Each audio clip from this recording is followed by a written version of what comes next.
Olá, meus queridos amigos, ouvintes, meus queridos pecadores, meus pecadores prediletos. É muito bom estarmos aqui mais uma vez com o estudo sobre oração, a parte 2 do estudo. Nós tivemos a primeira parte e agora a parte 2. Esses estudos fazem parte dos estudos do programa Entendes o que Lês, que tem sido apresentado toda segunda-feira às 21 horas no Facebook. Você pode ver, ao final do vídeo vai aparecer os endereços que você pode acompanhar. E nós estamos estudando sobre oração.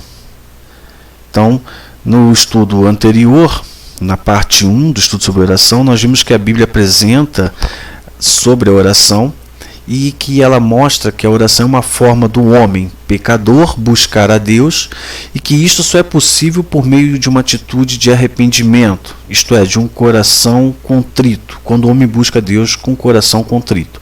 No estudo de hoje, na parte 2 a respeito da oração, nós entenderemos melhor sobre a intimidade que a oração é para a vida do cristão. E isso é feito através do comportamento que o homem tem na oração. Nós vimos que há dois comportamentos principais para orarmos e que eles estão interligados por causa da natureza pecaminosa do ser humano. O primeiro comportamento é ter um coração contrito, arrependido, ter um coração quebrantado.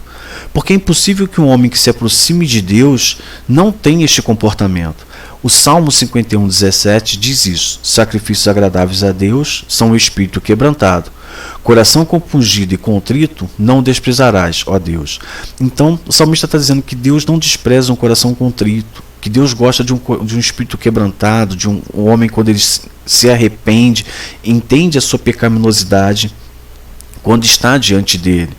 Provérbios 24:1 vai mostrar como o que é um homem que não tem esse coração. Ele diz: o olhar altivo e o coração orgulhoso, a lâmpada do perverso são pecado. Então, quando o homem ele tem um comportamento orgulhoso, ele tem um comportamento que não é de um coração arrependido do seu pecado, isso não agrada a Deus, isto é pecado. Então o comportamento do homem, o primeiro ponto do comportamento é ter um coração contrito, arrependido por causa da sua pecaminosidade. E o segundo é a reverência. Como o homem deve ficar diante de Deus, porque ele entende que Deus é justo, que Deus é soberano e que ele, como homem, por causa da sua natureza humana, ele é pecador. Então ele tem consciência da sua pecaminosidade e sabe que a sua condição é de total condenação. Então o homem ele tem uma reverência por saber disso, porque diante de Deus ele está condenado. É o que acontece com Isaías, na Isaías 6:5, quando ele entra no templo e vê a glória de Deus se manifestando, ele diz assim: então disse eu, ai de mim, estou perdido, porque sou um homem de lábios impuros, habito no meio de um povo de impuros lábios, e os meus olhos viram o Rei, o Senhor dos Exércitos. Então Isaías ele reconhece que ele é pecador e que Deus é soberano, que Deus é justo e que diante disso ele vai morrer. Em Lucas 18:13, quando Jesus fala da parábola do fariseu e do publicano, do comportamento da oração, até no estudo que foi feito lá na live sobre o Sermão do Monte, na parte da oração, lá no Entendes o que Lês, no Facebook, foi falado sobre essa passagem. Quando Jesus fala do comportamento publicano que é aceito, ele diz assim: um publicano estando em pé, longe, não ousava ainda nem levantar os olhos ao céu, mas batia no peito dizendo: ó Deus, sê propício a mim, pecador. O que Jesus está falando? Que o homem, o publicano, ele reconhecia o seu pecado, mas ele buscava a Deus sabendo de quem era Deus e quem era o homem. A mesma coisa acontece com o apóstolo João, quando ele vai escrever a carta de Apocalipse, e ele relata quando ele viu Jesus. Ele diz: quando vi, caí a seus pés como morto. Porém ele pôs sobre mim a mão direita, dizendo: não temas, eu sou o primeiro e o último. Está lá em Apocalipse 1:17. Então quando João vê Jesus, ele não consegue se colocar. Então, por causa da sua natureza humana, ele cai como morto. E a Jesus então faz com que ele levante diante disso e ele possa estar ali. é muito importante entendermos que estes são os dois principais comportamentos. O arrependimento e a reverência são os dois principais comportamentos que o homem precisa ter ao buscar a Deus. Então, o homem precisa entender que quando ele vai buscar a Deus, ele não precisa ter um comportamento treinado ou um comportamento ensinado. Ele precisa entender que esse comportamento é algo que é consciente, compreendido, algo que é vivido, praticado. Não é uma técnica, faz parte da sua compreensão, algo que flui de dentro do homem. Porque o homem precisa entender a sua pecaminosidade, a sua condição de pecador diante de Deus e a santidade de Deus, que são coisas totalmente opostas. E ele vai entendendo isso, ele vai entender como é impossível chegar a Deus apenas por causa da sua vontade ou por algum esforço que o homem tente fazer. Por isso, quando o homem vai orar com o coração contrito, ele passa então a fazer parte da intimidade com Deus. Há uma intimidade entre homem e Deus. E nós vamos entender um pouco mais sobre a intimidade na oração. É muito importante entendermos que a intimidade do homem com Deus não é algo que o homem proporciona, mas ela é fruto do seu relacionamento com Deus. O Salmo 25,14 diz que a intimidade do Senhor é para os que o temem, os quais ele dará a conhecer a sua aliança. A intimidade, a palavra intimidade ou conselho, que aparece em algumas versões neste versículo, ela expressa uma conversa confidencial, um falar em segredo, um falar secreto. Então, quando se fala dessa intimidade do homem, é como o homem está falando só ele e Deus, algo muito pessoal. Então esse versículo ele tem muito a nos ensinar sobre a oração, porque a intimidade é uma conversa confidencial, uma conversa secreta que o homem tem com Deus. É a mesma conversa que Jesus orienta a termos quando nós formos orar. E ela se encontra lá em Mateus 6,6, Sermão do Monte também, que tem a ver com esses estudos que nós estamos fazendo sobre oração, esses 6 estudos que serão apresentados. E Jesus vai falar o seguinte: tu, porém, quando orares, entra no teu quarto e, fechada a porta, orarás a teu pai que está em secreto, e teu pai que vem em secreto te recompensará. Então, Deus que a gente não vê, mas que está ali presente, a palavra secreta que está velado, que está oculto, você não vê, mas ele vê.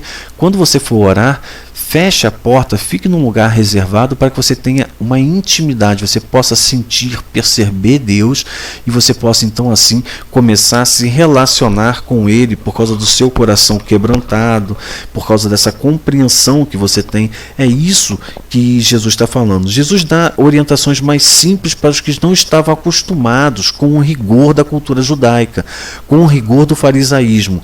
Mas ele, nessa orientação mais simples, ele não foge à orientação que aparece em Mateus 25,14, da intimidade do Senhor ser para aqueles que o temem. Tanto Jesus quanto o Salmo orientam que o homem precisa ter uma conversa secreta, uma conversa confidencial com Deus. É um momento especial, íntimo, só você e Deus. Mas entenda que não é um Deus qualquer, é o Deus justo e soberano, o único Deus capaz de salvar uma pessoa ou condená-la ao inferno. E é muito importante entender isso, é importante que o homem tenha esta consciência para que ela venha gerar nele temor, e ele tenha temor. Muitas pessoas dizem assim: a gente não deve falar sobre pecado, falar de condenação, de inferno, isso assusta as pessoas. Mas o homem precisa ter medo da condenação, ele precisa entender que a Bíblia apresenta nos seus textos esse temor por causa da condenação ao inferno. Lucas 12, 4 e 5 diz assim, Jesus diz assim: digo-vos, pois, amigos meus, não temais os que matam o corpo e depois disso nada mais podem fazer. Eu, porém, vos mostrarei a quem deveis temer. Temei aquele que, depois de matar, tem poder para lançar no inferno. Sim, digo-vos, a esse deveis temer. Mateus 10, 28, ele fala a mesma coisa: não temais os que matam o corpo e não podem matar a alma. Temei antes aquele que pode fazer perecer no inferno tanto a alma como o corpo. Então veja, temor é medo. Então ele fala: não tenham medo de uma pessoa que pode te matar. Mas tenha medo daquela pessoa que pode condenar você ao inferno, tanto a sua alma quanto o seu corpo. O que Jesus está dizendo é que o homem precisa compreender que ele é pecador e que Deus é justo e soberano. E que Deus pode condená-lo ao inferno. Então essa história de não posso falar porque a pessoa vai ficar com medo, vai sentir constrangida, porque vai falar de pecado, vai falar de inferno, isso assusta as pessoas, mas é para assustar, porque a Bíblia diz que nós devemos temer a Deus, porque Ele pode nos condenar ao inferno. Mas, poxa, então Deus é ruim? Não! Ele vai nos condenar ao inferno por causa da nossa natureza humana, da pecaminosidade que existe na nossa natureza humana. Mas quando um homem se aproxima a Deus com o coração arrependido, reconhecendo a sua pecaminosidade e reconhecendo a soberania, a justiça de Deus, com temor a Deus, esse comportamento muda. Afinal, quem teme a Deus o respeita, quem teme a Deus o obedece, quem teme a Deus o ama, quem teme a Deus o serve. Essa é a diferença que o temor revela na vida das pessoas.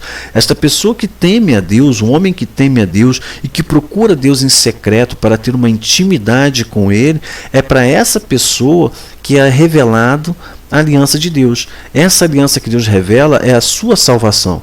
Então, o homem precisa entender que o comportamento dele na oração, a intimidade que ele tem na oração, elas acontece porque ele está diante do Pai.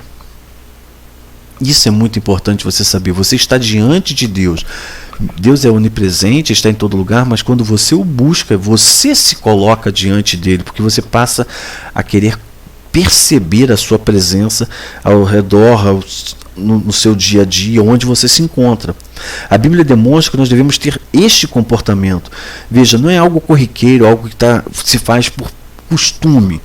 É algo que a pessoa faz consciente do que está fazendo. Não é orar para pedir algo, não é orar para suprir os seus desejos, não é orar para cobrar de Deus, mas é uma conversa sincera, franca e de uma pessoa que está arrependida diante de Deus. Essa conversa é feita porque a pessoa é sincera e ela está com o coração sincero diante do justo juiz. É algo só entre você e Deus, mais ninguém. Jesus mesmo orava sozinho. Ele orava constantemente, e a Bíblia relata isso. E ele nos orienta a orarmos sempre. Ele alerta que a carne é fraca. Lá em Mateus 26:41 ele diz: vigiai e orai, para que não entreis em tentação. O espírito, na verdade, está pronto, mas a carne é fraca. Então devemos orar para ter intimidade com Deus.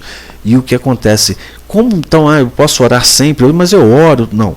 É o comportamento que você tem quando você vai orar.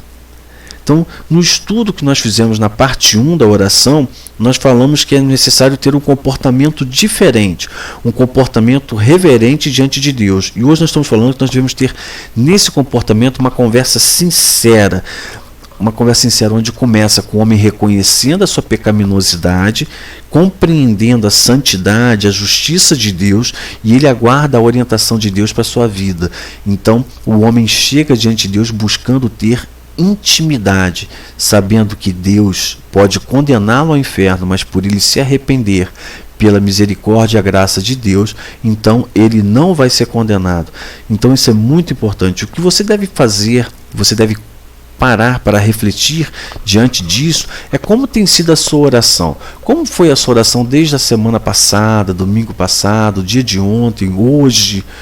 Como tem sido a sua oração? Como você chega diante de Deus? Você procura corrigir o seu comportamento na oração? Como você fala, como você se aproxima de Deus? Você tem dedicado um tempo exclusivo para orar e conversar com Deus?